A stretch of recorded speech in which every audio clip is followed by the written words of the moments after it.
Assalamualaikum warahmatullahi wabarakatuh. Selamat Waalaikumsalam. pagi kepada para audiens sekalian.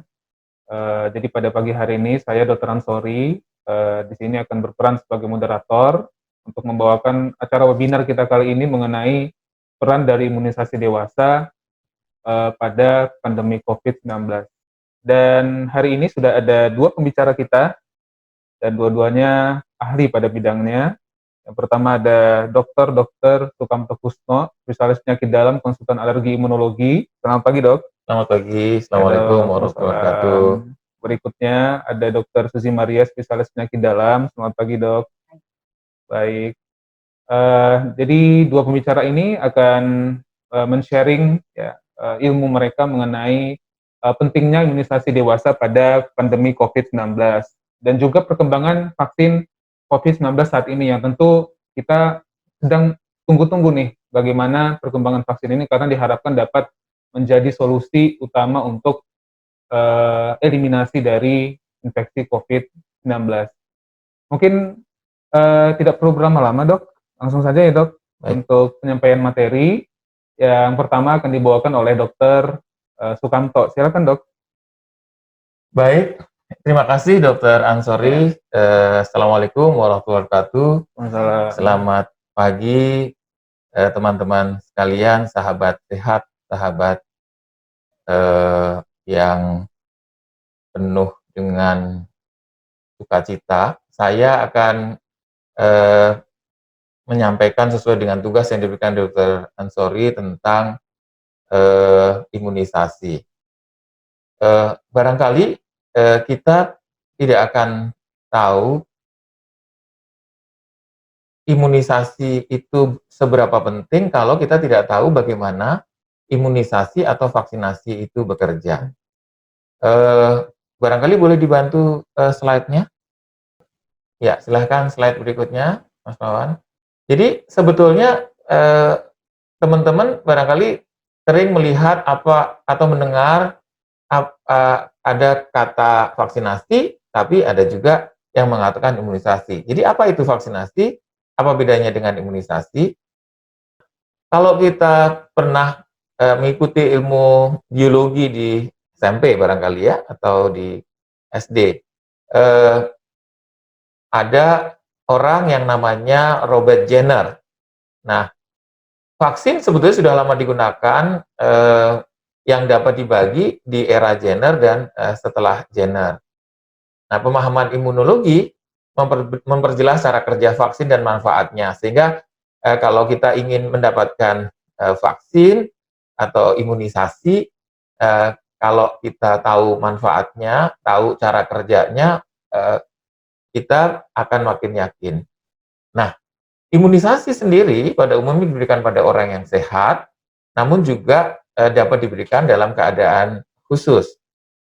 Nah, apa itu konsep imunisasi? Imunisasi itu adalah upaya yang dilakukan dengan sengaja memberikan kekebalan berupa vaksinasi kepada orang sehingga terhindar dari penyakit. Nah, imunisasi sendiri dibagi menjadi dua, yaitu imunisasi yang menyebabkan imunitas pasif. Di sini tubuh tidak membentuk antibodi, tetapi menerima antibodi. Barangkali kawan-kawan saat di musim COVID ini mendengar tentang terapi plasma pada orang yang selesai dinyatakan sembuh COVID, kemudian plasmanya diberikan pada orang yang sakit terinfeksi COVID. Ini sebetulnya adalah bentuk imunitas, pemberian imunitas pasif dengan memberikan antibodi dari orang lain. Nah, tubuh orang tersebut tidak membentuk antibodi, tetapi menerima antibodi. Nah, ada lagi yang disebut sebagai imunitas aktif, terjadi bila tubuh membentuk kekebalan atau antibodi sendiri. Nah, ini yang disebut sebagai vaksinasi. Ya, yuk slide berikutnya. Nah, apa itu vaksinasi? Vaksinasi adalah suatu cara untuk meningkatkan kekebalan secara aktif terhadap suatu antigen, sehingga zat yang kita berikan itu memang diyakini dan sudah terbukti akan membentuk suatu kekebalan yang disebut sebagai antibodi. Zat kekebalan yang spesifik, yang khusus terhadap penyakit atau terhadap kuman atau virus yang diberikan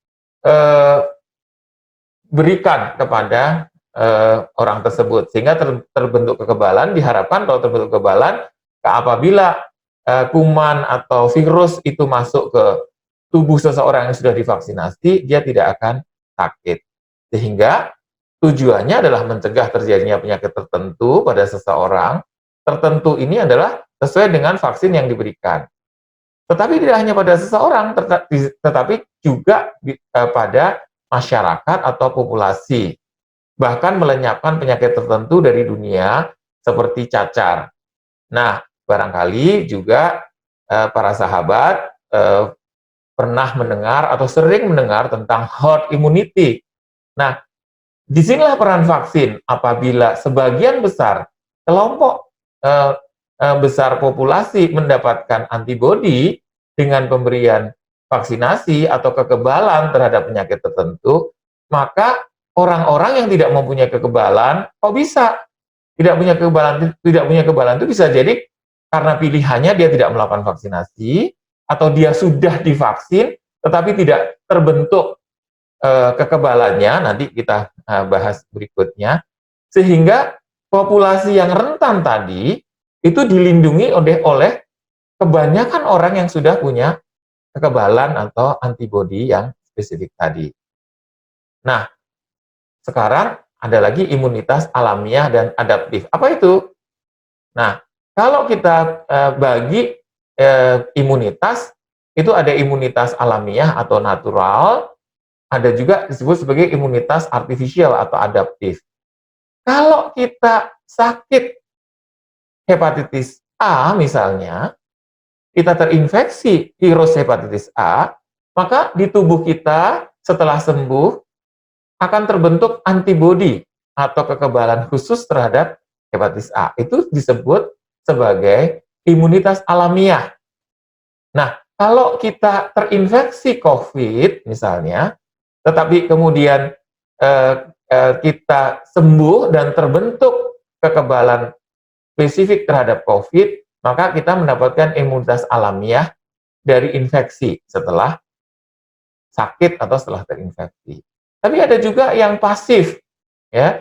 Pasif itu alamiah. Yang pasif salah satu contohnya adalah dari maternal, dari ibu kepada janinnya. Contoh misalnya, pada ibu yang divaksin influenza, maka di ibu akan terbentuk kekebalan terhadap influenza.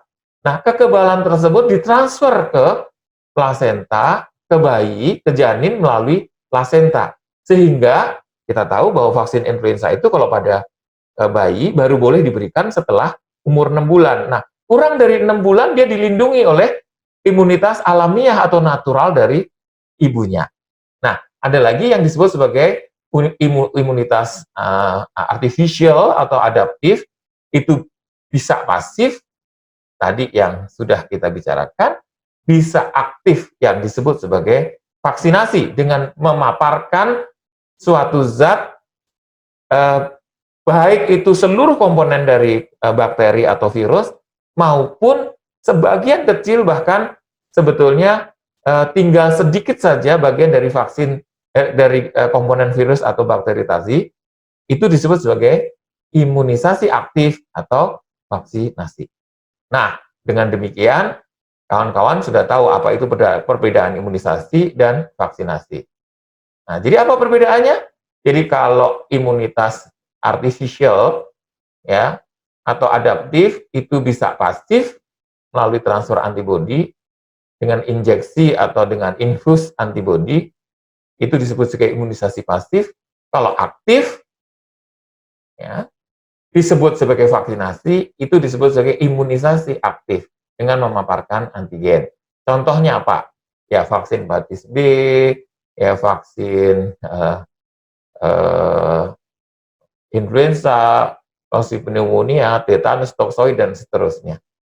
Nah, yang pasif salah satu contohnya kalau kita terluka misalnya, belum ada riwayat pemberian tetanus toksoid, ya kita tahu bahwa tetanus toksoid itu nanti Dr. Susi barangkali menerangkan, kita memberikan anti tetanus serum. Nah biasanya 2 sekaligus tuh kalau supaya mencegah tidak terjadi tetanus, diberikan anti tetanus serum dan tetanus toksoid bila kita belum mendapatkan vaksinasi tersebut. Nah, bagaimana cara kerjanya vaksin tersebut? Nah, intinya sebetulnya mekanisme kerja vaksin itu walaupun terlihat simpel, tapi di dalam sebetulnya ada kaskade atau ada saling terkait hubungan satu sel dengan sel yang lain, mulai dari disuntikkan sampai muncul kekebalan di dalam tubuh, ya. Jadi selain itu nanti kenapa kok vaksin cukup seumur hidup sekali misalnya? Yang lain lagi vaksinnya 3 tahun atau 5 tahun sekali, ya itu karena sifat dari vaksin yang diberikan tadi itu merangsang kekebalannya berbeda-beda, ya. Jadi berdasarkan penelitian yang sudah dilakukan dengan sangat baik dan ketat, vaksin tersebut dirilis dan biasanya direkomendasikan. Misalnya berapa tahun sekali harus divaksin, apakah harus cukup seumur hidup sekali dan seterusnya. Ya, slide berikutnya. Nah, ada yang disebut sebagai serokonversi. Serokonversi itu bila setelah divaksin itu terjadi peningkatan kekebalan tubuh. Nah, kalau seroproteksi gimana? Kalau seroproteksi itu bila antibodi tersebut atau kekebalan spesifik tersebut itu mampu melindungi orang yang divaksin. Nah, kalau kita tadi bicara soal serokonversi dan seroproteksi, maka yang penting juga diketahui pada imunisasi itu adalah efikasi dan efektivitas. Nah, efikasi itu apa? Efikasi itu adalah terjadi peningkatan kekebalan ya, yang dianggap memadai ya pada kelompok yang divaksin ya dibanding dengan orang yang tidak divaksin. Jadi maka dari itu vaksinasi sebelum diberikan kepada orang lain itu pada masyarakat itu akan diuji cobakan. Ya kalau nggak efektif.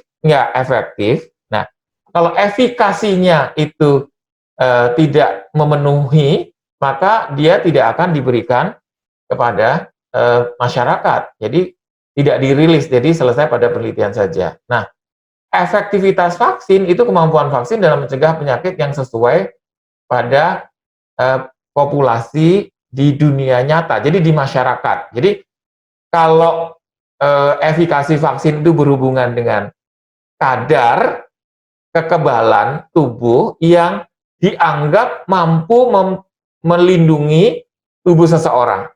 Jadi pada uji klinik biasanya itu akan diukur setelah divaksin, kemudian diukur kadar kekebalan tersebut sehingga mencapai jumlah tertentu. Nah, ada yang disebut sebagai efektivitas. Nah, kalau efektivitas vaksin itu bila vaksin yang diberikan pada masyarakat itu mampu mencegah penyakit ya yang ada di masyarakat tersebut.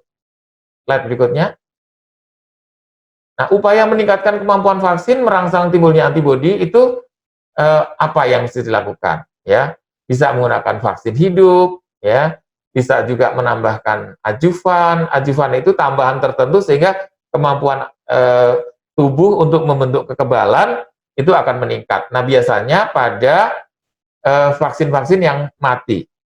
Nah, kemudian juga bisa juga meningkatkan dosis. Sebagai satu contoh, barangkali kalau saudara-saudaraku sekalian mendapatkan vaksin hepatitis B, sudah 1 seri ini bulan ke-0, bulan ke-1, kemudian bulan ke-6 sampai 12, setelah diperiksa kekebalannya ternyata tidak muncul. Maka dokter akan meningkatkan dosisnya menjadi 2 kali lipat. Ya, slide berikutnya. Ya, jadi barangkali dilanjutkan saja, ini ilustrasi.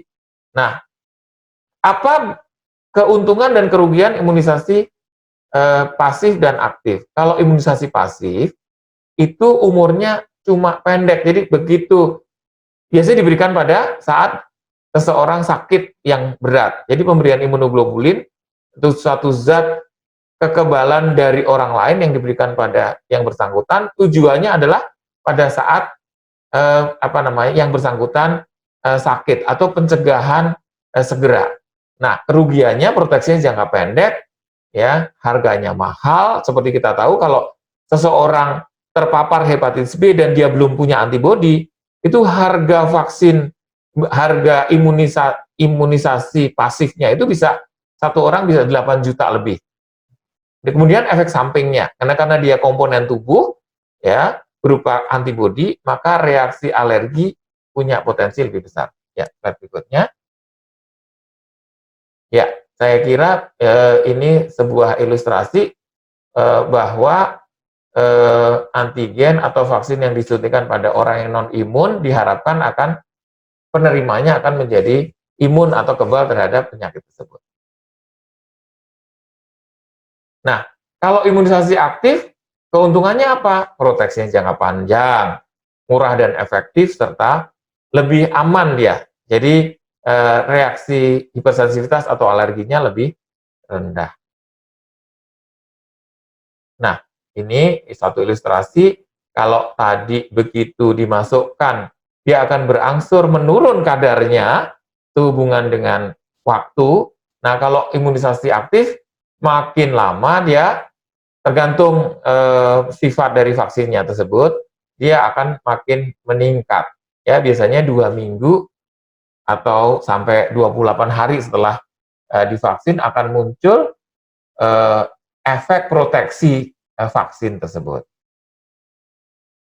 Nah, vaksin terdiri dari apa saja? Ini yang sering diributkan, ya, orang mengenai kadar, mengenai bahan aktif atau bahan inaktif yang mengandung unsur tertentu yang diharamkan, sehingga vaksin-vaksin sekarang untuk meyakinkan masyarakat itu sebagian besar itu diberi label karena halal, karena prosesnya memang bebas dari unsur-unsur yang mengandung zat yang haram. Salah contohnya adalah babi. Ya, slide berikutnya. Nah, ini respon adjuvan. Nah, ini biasa ditambahkan kalau ada yang pernah melakukan vaksinasi HPV, ya, untuk mencegah kanker leher rahim, itu ada adjuvan, dia vaksin mati diberi adjuvan supaya munculnya antibodi itu bisa berlangsung lama, biasanya agak sedikit sakit, ya. Ini diharapkan akan menyebabkan responnya lebih tinggi dibandingkan tidak diberikan adjuvan. Slide berikutnya.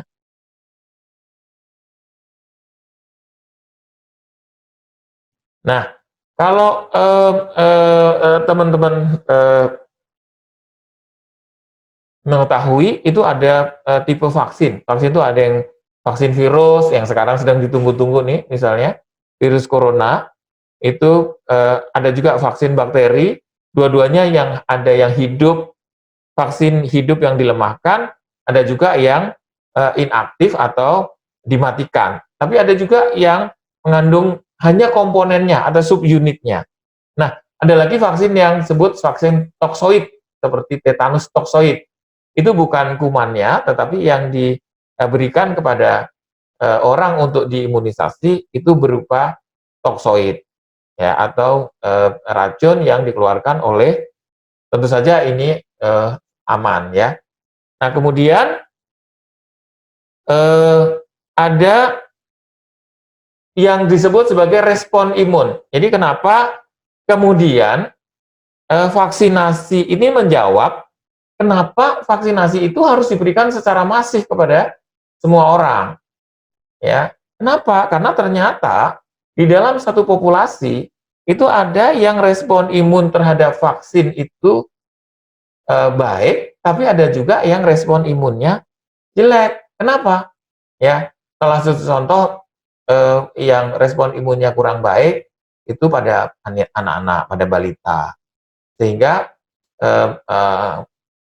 kalau kekebalan di masyarakat itu bagus, maka kita sebetulnya sedang berupaya balita kita lindungi, walaupun balitanya juga divaksin. Terus siapa lagi? Orang tua, ya. Orang tua itu respon imunnya setelah divaksin itu kurang baik, ya. Sehingga orang tua yang terpapar virus influenza misalnya akan lebih mudah sakit dibandingkan orang yang muda. Nah, sekarang apa manfaat vaksin bagi dunia? Eradikasi cacar ya, di tahun 1974 itu Indonesia dinyatakan oleh WHO sebagai negara bebas cacar. Ya, setelah 18 bulan lebih tanpa infeksi, kita juga diharapkan terjadi eradikasi juga virus corona ini ya, tidak hanya di Indonesia, saya kira di dunia. Nah, apakah dengan imunisasi yang aktif alami, ya terus saja kita biarkan orang terinfeksi, ya, atau kita akan mendapatkan vaksinasi yang efikasinya baik, efektif, ya, yang bila diberikan pada sebagian besar masyarakat, dia akan menimbulkan respon. Nah, itu vaksin yang baik. Nah, kemudian ada yang dikatakan eradikasi polio pada tahun 2014. Ini juga Indonesia dinyatakan dalam resolusi polio. Jadi artinya tahun 1988 itu WHO mengeluarkan resolusi untuk memberantas polio, ya, dengan dukungan WHO mulai meningkatkan kapasitas penanganan polio dan seterusnya. Nah, tahun 2014 ya cukup panjang, ya, 1988, kemudian 2014 dinyatakan bebas. Nah, kemudian tetanus maternal dan neonatal oleh WHO pada tanggal 19 Mei 2019 itu dinyatakan juga sudah hilang. Nah, kalau kemudian hilang muncul lagi, kita sebut sebagai kejadian luar biasa. Ya. Jadi dengan pencapaian itu, vaksinasi itu mengkontribusi terhadap musnahnya penyakit dari wilayah tertentu, bahkan di muka bumi. Ya, jadi contohnya cacar itu sudah tidak ada di muka bumi. Nah, ini beberapa vaksin baru mulai tahun 2015 sampai 2019. Mudah-mudahan kita tunggu di tahun 2020 ini ada vaksin baru yang sedang kita tunggu-tunggu, ya, vaksin corona, ya, mulai dari pneumonia, ya, kemudian MR itu measles, rubella, ya, kemudian Japanese encephalitis, ya, HPV. Kita tahu DKI sudah pernah dilakukan program 2016, ya, kemudian disusul DIY Surabaya, kemudian pneumonia radang paru. Nah, kemudian juga rotavirus ini diberikan pada anak-anak. Ya, slide berikutnya. Nah, bagaimana imunisasi dewasa di Indonesia? Nah, yang sering, dewasa perlu juga ya. Nah, ternyata sejarah imunisasi dewasa di Indonesia itu dimulai tahun 2003, di mana ada konsensus imunisasi kesehatan dunia. Memang jauh tertinggal dari kawan-kawan kita di anak, ya. Jadi tahun 2003 ada Satgas Imunisasi Dewasa yang kolaborasi antara berbagai spesialis, kemudian juga kawan-kawan di kesehatan masyarakat, yang kita sampai hari ini itu mempromosikan tentang perlunya imunisasi dewasa. Jadi tenaga yang kompeten dilatih, masyarakat diharapkan juga aware dan mau melakukan vaksinasi. Slide. Ya, ini produk yang kita keluarkan ya dari Satgas Imunisasi Dewasa Perhimpunan Spesialis Penyakit Dalam Indonesia. Ya. Dan ini adalah jadwal imunisasi dewasa. Nah, nanti Dr. Susi akan sampaikan apa saja yang perlu diberikan pada orang dewasa. Ya, saya kira itu yang bisa saya sampaikan. Mudah-mudahan bermanfaat. Ini masih ada satu slide, mengapa orang dewasa perlu divaksinasi? Ya tadi sampaikan.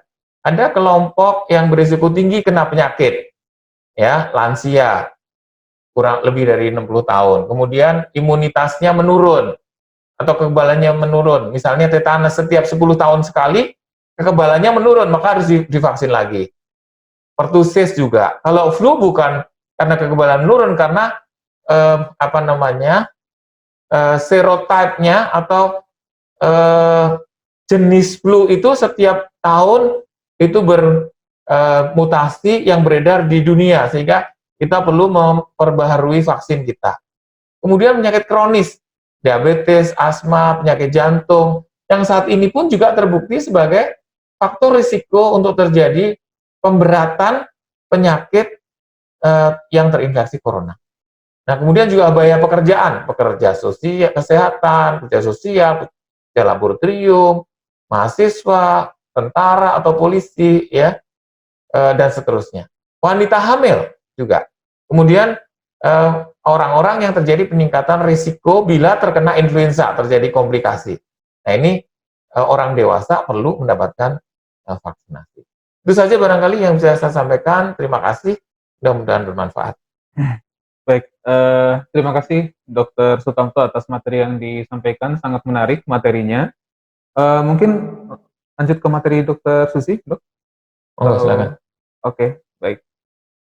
Boleh saya lanjut dulu ya? Oke, silakan Dok. Oke. Untuk materi berikutnya, Dr. Susi. Boleh dibantu slide-nya.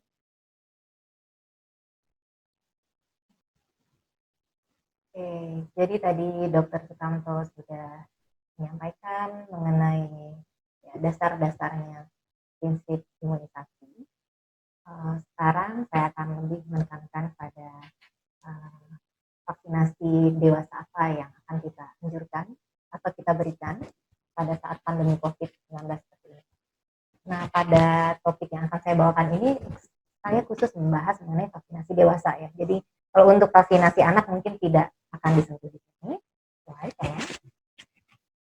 Nah, jadi sekarang kan dunia sedang dibebani sekali ya dengan adanya pandemi COVID-19 ini, terutama pada sistem layanan kesehatan. Nah, semua tenaga, sumber daya, masuk juga dana itu dikucurkan sebesar-besarnya untuk menangani COVID-19. Nah, tentu semua orang juga masyarakat itu berharap kapan sih ditemukan vaksin untuk mengontrol penyakit ini. Sebelum kita berbicara mengenai vaksin untuk COVID-19, sebenarnya untuk penyakit-penyakit yang lain, infeksi yang lain itu sudah ada vaksinasinya dan sudah bisa mencegah terjadinya penyakit infeksi yang lain. Jadi ada sekitar 30 penyakit infeksi itu bisa dicegah dengan. Nah, meskipun saat ini sedang ada pandemi COVID, tidak menyebabkan vaksinasi yang sudah ditemukan itu jadi tidak perlu kita berikan. Justru sebaliknya, vaksinasi yang memang sudah ada dan sudah ada jadwalnya, sudah ada rekomendasinya, diberikan secara rutin, memang tetap harus kita lanjutkan pemberian. Jangan justru ditunda atau jadi tidak diberikan. Justru harus tetap diberikan. Karena apa? Kalau kita berhenti memberikan vaksinasi untuk penyakit-penyakit yang sudah ada vaksinnya ini, begitu kita hentikan pemberian vaksin, jumlah orang-orang yang memiliki kekebalan yang berkurang, kemudian akan muncul kembali penyakit-penyakit tersebut, jadi kejadian luar biasa. Nah, tentunya yang pertama, orang jadi sakit, ada risiko meninggal. Yang kedua, semakin membebani lagi sistem pelayanan kesehatan kita, yang tadinya sudah sangat berjuang untuk menangani COVID, ditambah lagi dengan penyakit-penyakit yang tadinya sebenarnya bisa dikontrol dengan vaksinasi. Jadi makanya vaksinasi yang rutin yang sudah ada itu tetap harus diberikan selama pandemi COVID-19. Slide. Nah, kalau berbicara vaksin pada dewasa, kita akan bagi dua. Yang pertama, vaksin dengan indikasi umum dan vaksin dengan indikasi khusus. Vaksin dengan indikasi umum ini maksudnya apa? Semua orang bisa mendapatkan vaksin ini. Jadi biasanya sih batasan usia saja yang menentukan. Nanti bisa ditambah lagi faktor-faktor risiko tambahannya, apakah dia memang karena penyakitnya, karena gaya hidupnya menyebabkan dia berisiko lebih tinggi terkena penyakit ini. Nah, inilah vaksinnya. Nah, ada di sana bisa dilihat ya 10 jenis vaksin. Nah, slide. Nah, pada kesempatan kali ini saya akan fokus membahas 3 yang di atas saja ya. Influenza, pneumokok, tetanus difteri. Yang lain-lain mungkin nanti di lain kesempatan kita bisa berbicara lebih lanjut. Slide. Nah, tadi saya sebutkan itu kan indikasi umumnya. Ini indikasi khusus. Indikasi khusus ini maksudnya paling sering karena dia mau melakukan perjalanan, mau mengunjungi daerah dengan daerah endemis penyakit tertentu, maka dia diberikan vaksin. Contohnya yang mau pergi haji umroh harus vaksin meningitis. Yang lain-lain ya, fever, polio. Polio kalau di anak itu menjadi vaksinasi rutin, tapi kalau di dewasa itu menjadi vaksinasi dengan indikasi. Baik. Nah, lalu kalau sekarang dunia sedang menghadapi pandemi COVID-19, jadi vaksin apa yang dianjurkan? Ada 3. 1, vaksin influenza. Yang kedua, vaksin pneumokok. Yang ketiga, vaksin yang mengandung isinya ada pertusis. Kenapa ketiga ini yang diprioritaskan untuk tetap diberikan? Jadi sebenarnya vaksin ini bukan vaksin baru yang karena ada COVID kita anjurkan gitu. Bukan. Vaksin ini memang sudah ada dari dulu dan sudah kita berikan sesuai jadwalnya, sudah kita rekomendasikan. Dengan adanya pandemi COVID ini, kita juga justru semakin mendorong pemberian 3 jenis vaksin ini. Kenapa? Karena ketiganya itu menyebabkan penyakit yang gejalanya di saluran pernapasan gitu. Jadi orangnya nanti akan datang dengan batuk, sesak, demam, ya menyerupai gejala-gejala yang dialami pasien COVID. Nah, kalau penyakit ini kita bisa tekan jumlahnya dengan kita lakukan vaksinasi sebanyak-banyaknya, orang tidak ada lagi yang mengalami influenza, infeksi pneumokok, tidak ada lagi yang mengalami pertusis, tentu kan sistem kesehatan kita akan kurangi bebannya. Nggak ketambahan lagi beban penyakit gara-gara 3 penyakit ini yang orang kan semuanya jadi takut kan, batuk, pilek, semuanya berpikir, jangan-jangan saya kena COVID gitu. Langsung berbondong-bondong datang ke rumah sakit mau memeriksakan dirinya. Padahal sebenarnya dia kenanya mungkin penyakit saluran napas yang lain. Mumpung ada vaksinnya untuk yang ketiga ini, ya 3 inilah kita rekomendasikan untuk diberikan. Jadi nanti layanan kesehatan itu bisa lebih fokus lagi berjuang untuk melawan dampak dari COVID-19. Baik. Nah, perlu diingat, ketiga vaksin ini bukan ditujukan untuk mencegah COVID-19 ya. Jadi yang namanya vaksin itu sangat spesifik. Kalau disebut vaksin influenza ya ditujukan untuk mencegah infeksi virus influenza. Jadi ketiga vaksin ini meskipun dianjurkan saat pandemi COVID bukan bertujuan untuk mencegah agar orang tidak terkena COVID-19. Nah, kita bahas satu persatu. Yang pertama, vaksin influenza. Virus influenza itu bisa menginfeksi saluran napas, jadi mulai dari hidung, tenggorok, paru. Nah, banyak orang mengabaikan, flu tidak berbahaya. Sama seperti di awal-awal orang mengabaikan, corona tidak berbahaya. Flu bisa berbahaya. Sekarang lihat sendiri kan, ternyata COVID itu bisa sangat berbahaya. Karena flu juga bisa berbahaya, bisa menyebabkan pneumonia, sama seperti COVID. Pneumonia itu infeksi paru ya. Dan kalau orang itu punya penyakit penyerta, dia punya penyakit jantung dan pembuluh darah, adanya infeksi influenza justru memicu terjadinya serangan jantung. Dan dia bisa meninggal akibat serangan jantung. Mungkin bukan akibat influenzanya langsung, tapi akibat serangan jantung yang dicetuskan oleh infeksi influenza. Nah, banyak yang bilang, itu di luar negeri aja paling influenza. Enggak, di Indonesia ada datanya. Ini saya dapatkan data dari penelitian Profisi di Bandung. Nah, di Indonesia tahun 2017, influenza itu menyebabkan 40.000 orang dirawat inap di rumah sakit dan 4.000 orang meninggal. Jadi bukanlah jumlah yang bisa kita abaikan begitu saja. Baik. Nah, jadi mumpung vaksinnya udah ada, kita anjurkan untuk diberikan. Ayo teman-teman semuanya divaksin dulu. Ada orang yang prioritas untuk mendapatkan vaksin influenza. Tentu orang-orang yang berisiko tinggi kalau dia mengalami dia bisa mengalami komplikasi yang berat akibat influenza. Jadi siapa itu? Tadi Dokter Sutanto sudah sebutkan, orang yang usia lanjut, orang dengan penyakit-penyakit kronik. Kronik itu diabetes, penyakit jantung, paru, penyakit ginjal, penyakit liver, dan lain-lain. Kemudian anak kecil, anak di bawah usia 2 tahun itu terutama ya, tapi vaksin influenza ini baru bisa diberikan 6 bulan ke atas. Kemudian ibu hamil kenapa? Yang pertama ya memang ibu hamilnya sendiri berisiko tinggi untuk mengalami infeksi yang berat kalau udah sampai influenza, dan juga dia harus memberikan antibodi untuk bayinya, karena bayinya di awal-awal kehidupan belum bisa divaksin. Kemudian juga jangan lupa tenaga kesehatan, karena tenaga kesehatan ini setiap hari kontak dengan orang-orang yang sakit, dan dia bisa jadi sakit atau dia menjadi faktor menularkan kepada keluarganya atau orang sekitarnya. Gitu. Nah, di luar kelompok prioritas yang risiko tinggi ini, sebenarnya vaksin influenza pun dianjurkan terhadap semua orang yang ingin mendapatkan kekebalan atau manfaat dari vaksin itu. Nah, vaksin influenza ini diberikan sekali setahun, tadi Dokter Sutanto sudah sampaikan, karena virusnya selalu berubah, jadi vaksinnya harus selalu diubah supaya tubuh kita bisa membentuk antibodi yang juga sesuai dengan virus yang beredar di alam.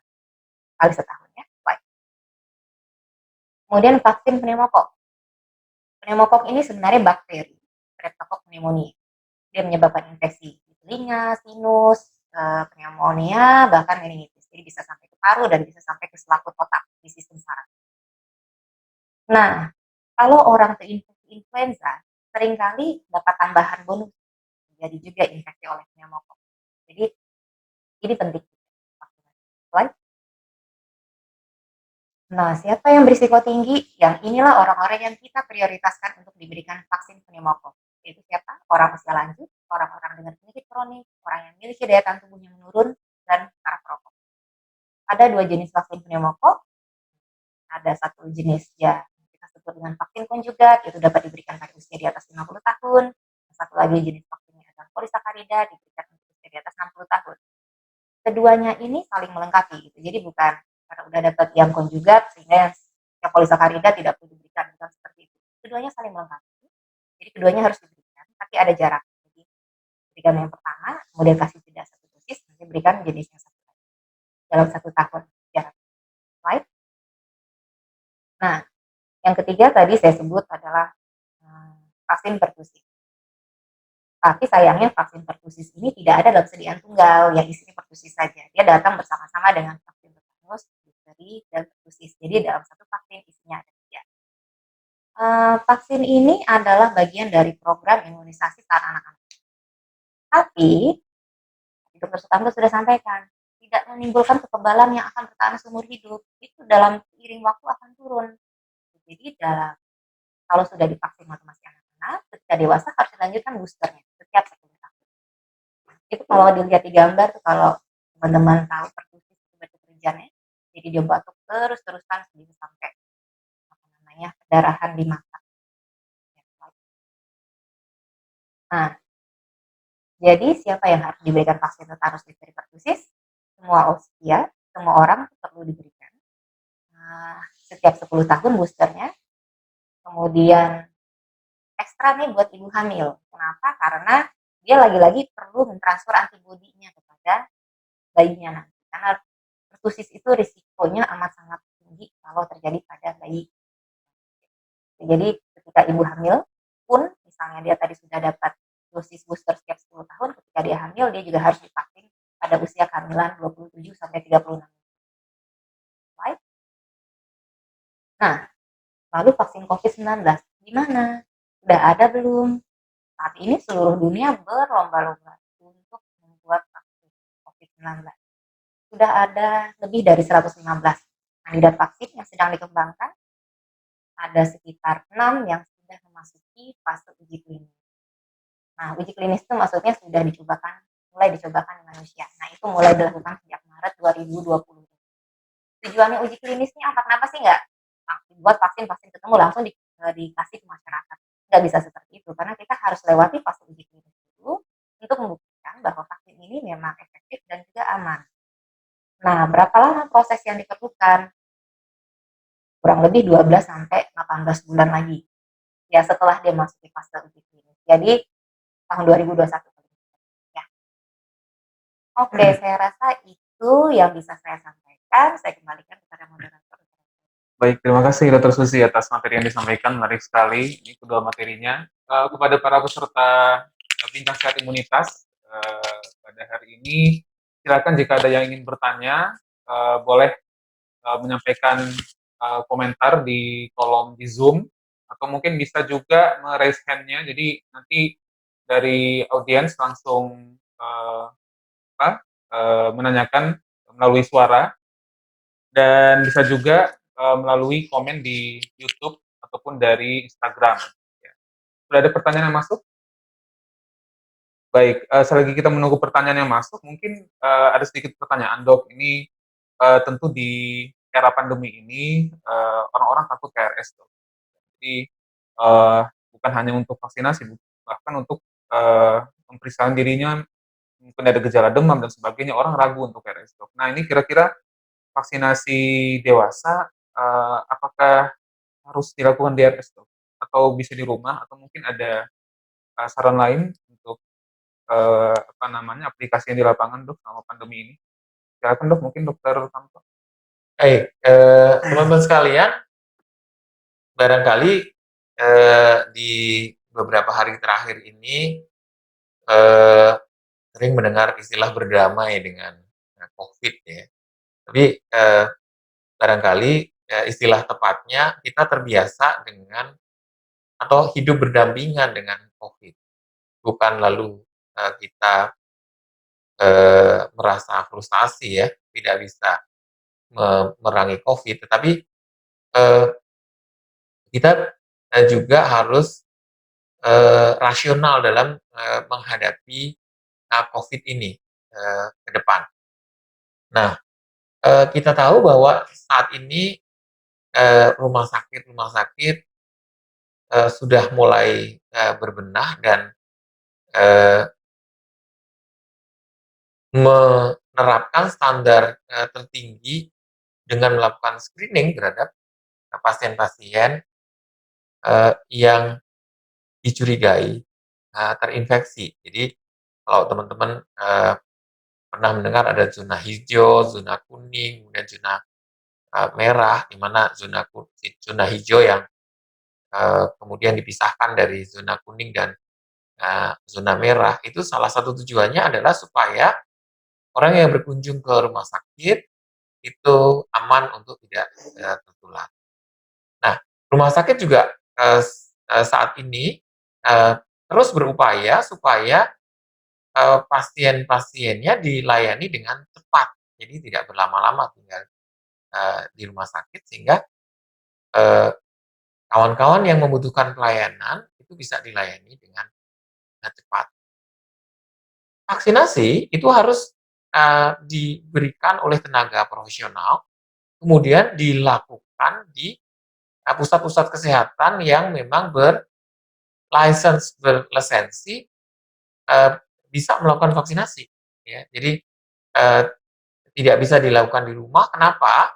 Karena sama seperti tindakan kedokteran yang lain, menyuntik, memberikan pada orang lain, itu ada prosedur di mana ruangan harus bersih, dilakukan tindakan ada antiseptik, artinya untuk mencegah infeksi, kemudian juga mencegah apabila ada efek samping ikutan, sehingga vaksinasi atau tindakan pemberian vaksin itu harus terrecord dengan baik, atau tercatat dengan baik, sehingga bisa di-trace apabila ada efek samping misalnya. Ya, itu barangkali. Terima kasih, Dok, atas jawabannya. Jadi yang menjadi penekanan bahwa vaksinasi tidak dapat dilakukan di sembarangan tempat ya, Dok. Jadi di rumah itu pada dasarnya tidak dianjurkan karena dikhawatirkan akan terjadi misalnya terjadi komplikasi, efek samping dari vaksin dan sebagainya, akan repot untuk penata laksananya. Jadi harus di fasilitas kesehatan yang memiliki fasilitas yang cukup lengkap ya, Dok. Baik, Dok, terima kasih. Kita sudah ada pertanyaan ini. Tadi ada pertanyaan mengenai autoimun, Dok. Ini mungkin untuk Dokter Suzy ya, Dok. Tadi apakah eee, untuk penderita autoimun boleh divaksin influenza, Dok? Tadi ada pertanyaan seperti itu. Silakan, Dok. Pertanyaannya buat Dokter Kanto aja deh kalau yang itu. Ya, boleh Oke, Dokter Dok. Kanto. Baik. Jadi bagaimana pasien autoimun yang ingin melakukan vaksinasi? Tentu saja tadi saya sudah menyinggung sedikit mengenai bahwa vaksinasi itu diharapkan akan muncul respon kekebalan tubuh atau antibodi. Ya, sehingga diharapkan orang yang divaksin itu benar-benar diyakini bahwa setelah divaksin, orang tersebut akan muncul kekebalan atau antibodi yang cukup, disebut sebagai efikasinya itu memadai. Nah, diharapkan kalau sudah antibodinya memadai, maka dia bisa memproteksi. Yang sering teman-teman penyandang autoimun yang masih aktif itu sistem kekebalan tubuhnya untuk merespon satu vaksin, ya, maka dari itu kita menyebutnya sebagai relatif imunokompromis pada orang-orang yang menderita autoimun, rentan karena kekebalan tubuhnya ketika merespon satu infeksi baik virus maupun bakteri itu tidak sebagus orang yang tidak menderita autoimun. Apalagi bila penderita autoimun tersebut sedang meminum obat imunosupresan namanya, untuk menekan supaya autoimunnya tadi tidak merusak. Autoimun itu seseorang dengan autoantibodi atau kekebalan dirinya yang merusak, memerangi bagian dari tubuhnya. Ya, sebagai contoh misalnya pada lupus itu ada autoantibodi yang bisa menyerang kulit, ya bisa menyerang sendi, sehingga jadi nyeri, jadi bengkak dan seterusnya. Nah, pada saat itu disebut sebagai autoimun yang aktif, ya itu tidak disarankan untuk melakukan vaksinasi karena percuma, ya. Nah, kalau yang sudah tidak minum imunosupresan, ya, atau dosis imunosupresannya rendah, atas indikasi tertentu dan atas pengawasan oleh dokter ahli itu diperbolehkan. Maka dari itu, bagaimana dengan influenza? Nah, apabila yakin bahwa autoimunnya sudah remisi, tidak meminum obat-obat imunosupresan yang menyebabkan daya tahan tubuh atau kekebalan tubuhnya itu tidak muncul kalau divaksin, maka silahkan kalau mau melakukan vaksinasi. Nah, ada juga yang ada secara ekstrim menyampaikan bahwa pada penderita autoimun tidak disarankan untuk melakukan vaksinasi. Maka dari itu, untuk mencegah uh, kesalahpahaman tentang hal ini, kawan-kawan penyintas autoimun silahkan datang ke kami untuk melakukan konsultasi dan bila perlu nanti kita akan lakukan vaksinasi. Baik, terima kasih, Dok, atas jawabannya. Sangat menarik ya pertanyaan untuk penyintas autoimun tadi mengenai vaksinasi pada penyintas autoimun. Berikutnya ini mungkin untuk Dokter Susi, Dok. Ini bagaimana sih cara penyuntikan vaksinasi influenza, Dok? Karena dikatakan tiap tahun strain influenza itu berubah-ubah. Nah, kemudian pertanyaannya apabila tahun ini divaksin dengan vaksin A, untuk tahun berikutnya diberikan vaksin A atau bagaimana, Dok? Mungkin perlu diperjelas lagi. Oke, baik. Kalau untuk pasien mah terima beres aja. Jadi biar dokternya menentukan. Jadi maksudnya begini, setiap tahun seluruh dunia memberikan data pada WHO ya, Dr. Kanto, jenis strain virus influenza yang beredar di negaranya masing-masing. Dan itu yang akan dijadikan bahan oleh WHO untuk menyatakan oke, untuk tahun berikutnya kita buat vaksinnya virusnya strainnya yang ini. 2 kali setahun itu vaksin influenza itu dibuat. 1 untuk belahan bumi utara, 1 untuk belahan bumi selatan, itu disesuaikan dengan waktu mereka memasuki musim dingin. Karena daerah-daerah utara, daerah selatan, influenza itu akan memuncak ketika musim dingin. vaksinnya akan di-launch sebelum mereka masuk musim dingin di utara atau di selatan. Nah, jadi jenis strain-nya itu mungkin akan berbeda-beda, mungkin juga akan sama gitu. Jadi antara tahun lalu, tahun ini, antara belahan bumi utara dan selatan bisa berbeda, bisa sama, tergantung data yang diberikan kepada WHO-nya dan data yang akhirnya diputuskan untuk membuat jenis vaksin dengan strain. Jadi itu sebenarnya pengetahuan saja, itu nanti akan diatur oleh WHO dengan para produsen vaksin. Kita sebagai dokter pengguna ya memang perlu tahu ini vaksin belahan bumi utara, belahan bumi selatan, jenis strainnya apa. Kalau pasien sih terima. Baik dok. Jadi pasien nggak usah ribet ya dok ya, cukup terima saja setahun sekali diperbarui suntikannya dok ya, tiap tahun. Baik. Mungkin ini nyambung juga dok dengan pertanyaan tadi. Tentu di masyarakat kan banyak yang mempunyai asuransi BPJS dok. Nah ini apalagi dengan pandemi COVID sekarang, ekonomi masyarakat juga menurun mayoritas. Nah pertanyaannya apakah vaksinasi itu sebenarnya ditanggung oleh BPJS atau tidak? Oke. Sayang sekali pada dewasa vaksinasi tidak ditanggung oleh BPJS. Sama sih sebenarnya di anak, vaksinasi itu pun juga masuk dari program. Jadi didanai juga bukan dari BPJS ya Dokter Tanto ya. Dari Untuk vaksin program ya? Vaksin itu program. Untuk vaksin program, tapi ada juga ada vaksin tambahan. Vaksin tambahan Pasti swasta, biaya sendiri. Nah, kalau di dewasa belum ada satu vaksin yang menjadi vaksin program adalah vaksin tetanus pada ibu hamil. Nah, itu dibiayai. Tapi kalau kita berbicara ini tadi, vaksin yang dianjurkan kan influenza, pneumokok, pertusis. Pertusis itu datangnya selalu bertiga, tetanus, difteri, pertusis.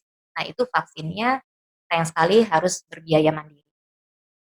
Baik, ya. Berarti harus bayar sendiri ya dok? Iya, tapi memang akhir-akhir di sini kelihatannya banyak asuransi yang mulai mengcover asuransi swasta. Betul. Mudah-mudahan kita harapkan bisa diperluas ke BPJS ya, program JKN. Baik, terima kasih dok. Nah ini berikutnya ada pertanyaan lagi dok. Ini untuk vaksin yang tadi mungkin dokter Susi ya dok, yang lebih dari 50 tahun, kemudian ada juga vaksin yang dilakukan pada usia lebih dari 60 tahun.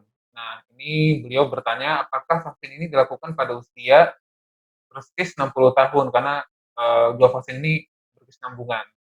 Bagaimana dok kira-kira? Mungkin perlu dijelasin lebih lanjut dok. Dari vaksin pneumokok. Iya, pneumokok itu ada 2 jenis, konjugat dan polisakarida. Kita mengikuti aturan dari Badan POM bahwa lisensi kedua vaksin tersebut berbeda sesuai dengan usianya. Konjugat itu diberikan di atas 50 tahun, polisakarida di atas 60 tahun. Sayang sekali yang vaksin polisakarida saat ini sedang tidak tersedia di Indonesia. Yang kita punya adalah yang vaksin konjugat. Begitu orangnya sudah memasuki usia 50 tahun, dia sudah bisa diberikan vaksin yang konjugat. Apakah ternyata dia ketemu sama dokternya di usia 54 atau di usia 60, dia bisa diberikan vaksin yang konjugat. Nah, ketika nanti dia sudah memasuki usia 60 tahun dan dia sudah lewat lebih dari 1 tahun setelah divaksin yang pneumokok yang sebelumnya, nah dia sudah bisa diberikan vaksin yang konjugat. Gitu ya maksudnya. Baik, terima kasih dok atas jawabannya. Nah, berikutnya ini ada yang bertanya lagi dok, mungkin ini sedikit berhubungan dengan tadi masalah kekhawatiran pergi ke rumah sakit nekat. Nah itu beliau bertanya, selamat pagi dok, jika ada ibu yang tidak mau datang untuk kontrol jadwal imunisasi di puskesmas karena pandemi COVID-19 ini, apakah ada saran dok? Apakah perlu cash program atau bagaimana dok? Terima kasih. Mungkin dokter Tanto dok? Ya, pemerintah saya dengar mulai berpikir dan mudah-mudahan segera bisa dirilis kebijakan tentang program-program pencegahan penyakit non-COVID yang kemarin dalam beberapa bulan terakhir ini itu kita hiruk-pikuk dengan COVID. Sementara kita juga masih punya PR untuk pencegahan penyakit menular. Jadi barangkali bisa mulai dari kita dulu karena kita tahu kawan-kawan di IDAI juga sudah mulai menganjurkan untuk melakukan vaksinasi lagi datang ke eh, pusat-pusat kesehatan melakukan vaksinasi.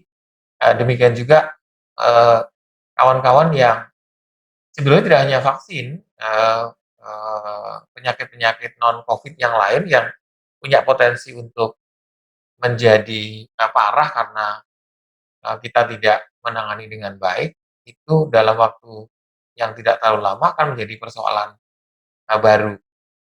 Sehingga silahkan datang, jadi ini saling ya, jadi datang ke tempat-tempat pelayanan kesehatan yang aman, ya, kemudian melakukan vaksinasi. Tapi yang sering sebetulnya orang kemudian senang datang ke pasar, tetapi datang ke klinik atau ke puskesmas malas gitu ya. Jadi berbondong-bondong datang ke pasar modern ya, terus kemudian datang ke kerumunan, tetapi tidak mau datang melakukan imunisasi. Tadi ada pertanyaan menarik tuh tentang reaksi inflamasi pada COVID ya, apa bedanya dengan imunisasi? Ya, ada ya? Ya, Ya, betul, Dok. jadi apa bedanya dengan reaksi imun pada tubuh? Jadi sebetulnya yang kalau kita mendengar bahwa ada terjadi badai inflamasi atau badai radang di tubuh karena virus corona yang masuk di tubuh seseorang, itu karena memang perilaku si virus tadi menyebabkan suatu kaskade atau apa ya, urutan sistem kekebalan tubuh di kita, sehingga menyebabkan kekebalan tubuh yang terbentuk itu menjadi luar biasa reaksinya, sehingga terjadi namanya bahkan kerusakan jaringan. Kita tahu masalah berikutnya pada pasien COVID yang sembuh, kalau terinfeksi paru-parunya itu terjadi namanya fibrosis. Jadi ada jaringan ikat di paru itu karena reaksi. Nah, kalau imunisasi, nah itu dia kenapa vaksinasi itu atau vaksin itu tidak mudah membuatnya. Karena vaksin itu adalah memberikan satu komponen, baik itu utuh vaksin, utuh bakteri atau virus, ya, diberikan pada seseorang yang diharapkan tidak terjadi efek samping yang besar, gitu, yang hebat. Sehingga eh, pembuatan vaksin itu perlu kehati-hatian yang luar biasa. Sehingga tidak terjadi reaksi yang berlebihan, yang ada adalah pembentukan kekebalan yang spesifik terhadap si virus tadi. Ya, barangkali teman-teman pernah mendengar ada dulu ada dan sekarang juga masih diteliti adalah vaksin HIV atau HIV. Itu berhasil dibuat, tetapi ternyata efektivitasnya cuma 30%.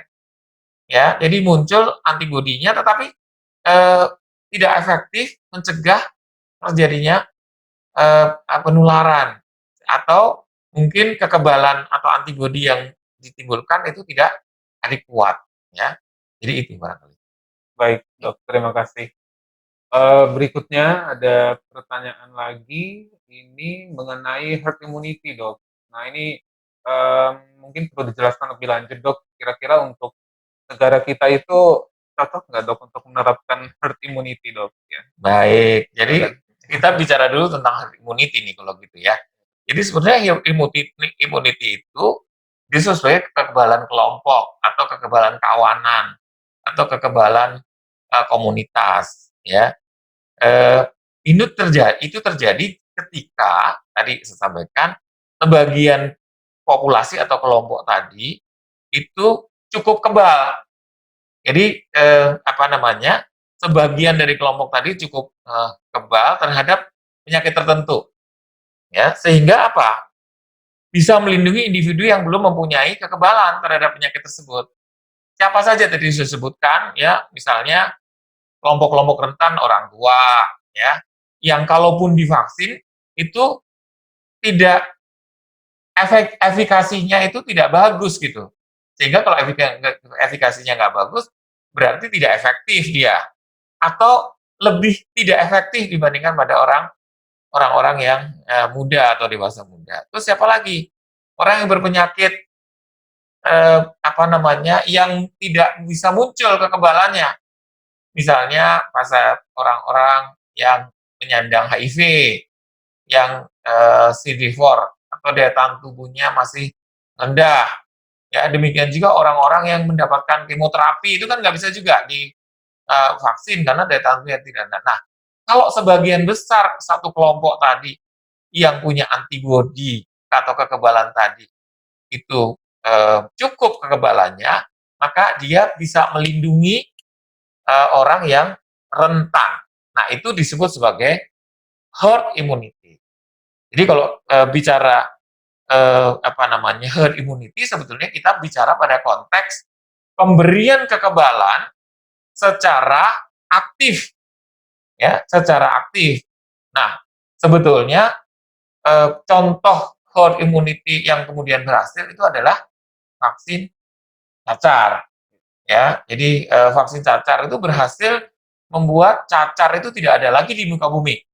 Ya, karena secara masif dilakukan vaksinasi, ya mungkin ada beberapa persen, biasanya kurang dari 10%, itu masyarakat atau komunitas atau orang dalam komunitas tersebut tidak muncul antibodinya, tetapi dia tidak tertular karena si virus tidak sempat berkembang biak. Nah, kalau yang dimaksud dengan herd immunity, kekebalan alami terinfeksi, ini sebetulnya amat sangat berbeda konsepnya.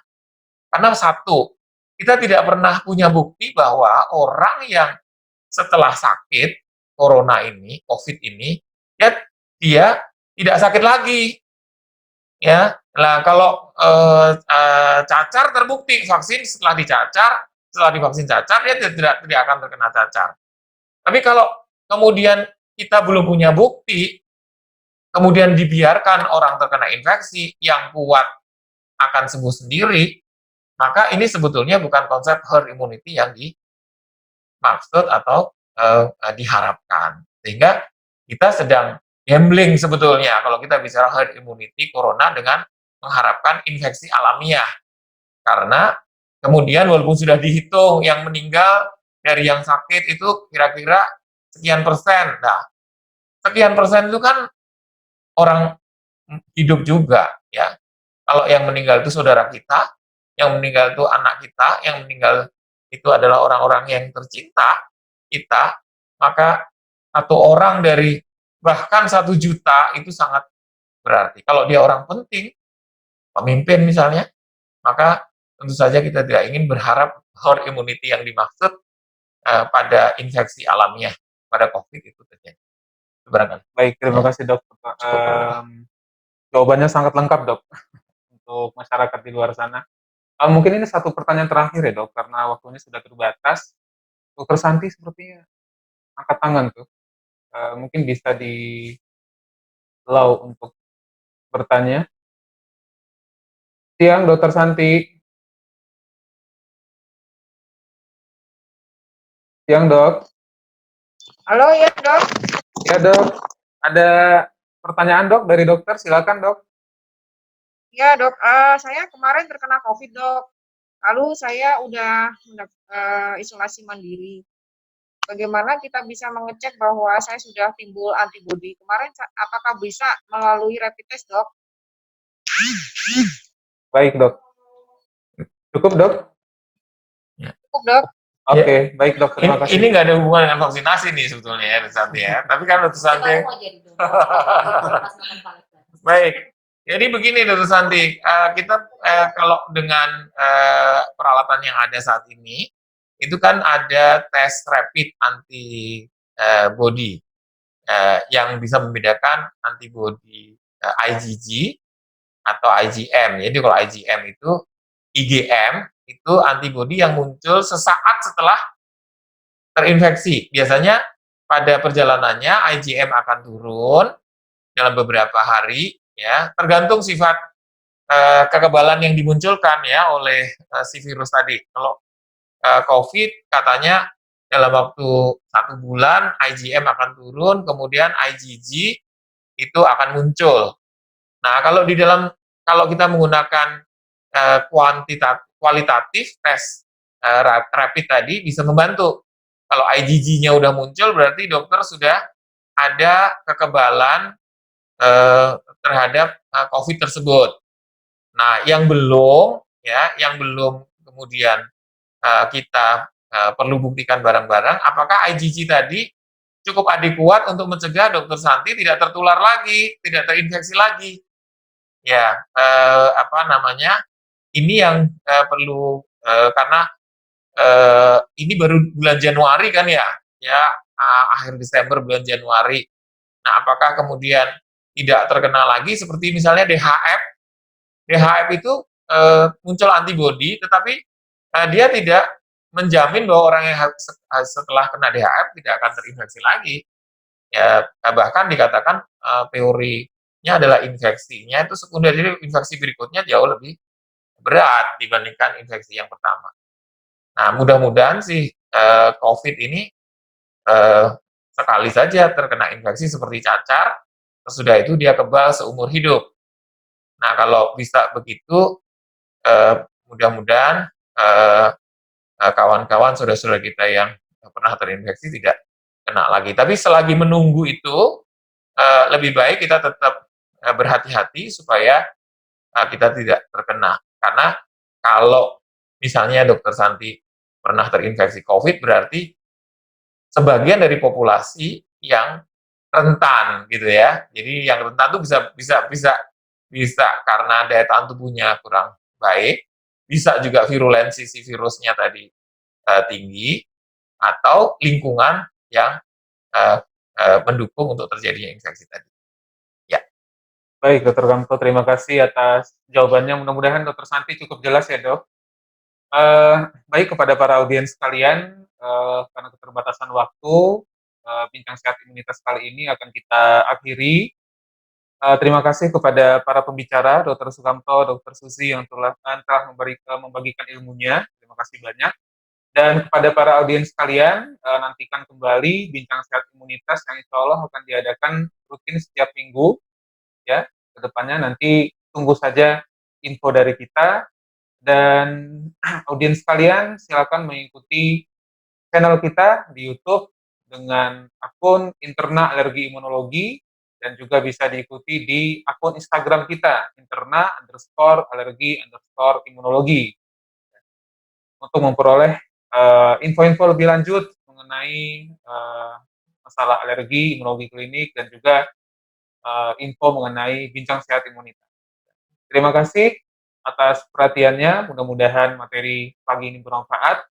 Wabillahi taufiq wal hidayah. Wassalamualaikum warahmatullahi wabarakatuh. Waalaikumsalam. Oke, Terima kasih. terima kasih, Dok. Terima kasih.